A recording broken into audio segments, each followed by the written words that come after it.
شفت عيلة شهاب بتاع الجمعية ظهروا علينا في فيديو وبقوا يتكلموا بيقولوا ارحموا ابننا، هو عيل وغلط، بس بالله عليكم عايزينكم مش عايزينه يتحاسب. يعني طبعا اول ما حد هيشوف الكلام اللي هم طلعوا قالوه هيبداوا يقولوا ايه، لا احنا مش عايزين الصعبانيات بقى. وفي ناس تاني يقولوا ايه، انتوا شكلكم برضو نفس بلطجيه زي ابنكم طالما ربطوه على البلطجه ده.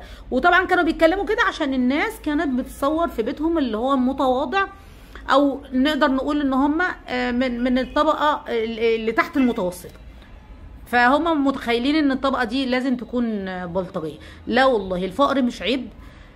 ثانيا هما بيتكلموا كأب وأم لأولادهم، واحنا عارفين عاطفة الأب والأم بتكون عاملة ازاي. هم طبعا عايزين ينجوا بابنهم، ان هو طبعا ابنهم انتوا عارفين هيدخل الأحداث وكده. طيب احنا بقى خلينا كده نقرا الموضوع من شكل تاني. انا بالنسبة لي حللت الموضوع من شكل تاني. من أمن العقاب أساء الأدب. طب شهاب لو ما تعاقبش هيحصل مع ايه؟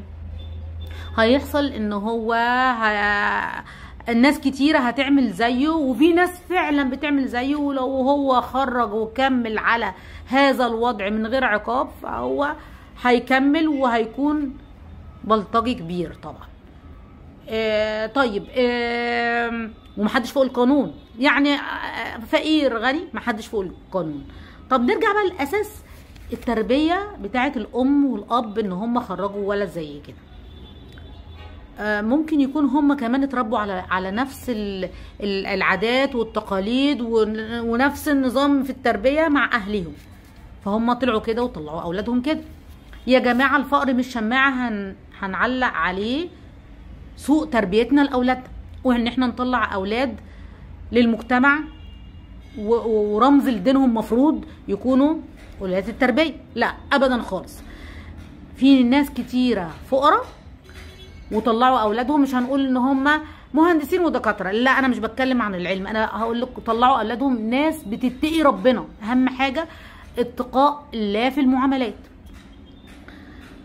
هنيجي نقول طيب هم طلعوا كده عشان اهاليهم كده، فنرجع نقول للنقطة التانية بتاعت سيدنا إبراهيم عليه السلام كان أبوه كافر، سيدنا نوح عليه السلام كان ابنه كافر، وربنا قال له إنه عمل غير صالح، يعني خلاص هو كافر.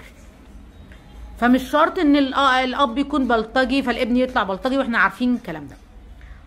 وأنا يعني أشوفه من الحكاية دي كلها ان انا مش عايزه اقول غير حاجه واحده، ربنا يقوينا على تربيه اولادنا تربيه على الدين وعلى الاخلاق، اهم حاجه. الحاجه التانيه، الحمد لله الذي هدانا ولولا ان هدانا الله ما كنا لا نهتدي. انا غاده اتمنى لكم السعاده. الفيديو ده صدقه جاريه على روح بابا، اسيبكم في رعايه الله وامنه، واتمنى منكم تقولوا رايكم كمان في الكومنتات. هل انتوا مع شهاب ان هو يتحاسب، ولا ارحموه زي ما ابوه وامه قالوا ان هو غلط بس ارحموه؟ السلام عليكم.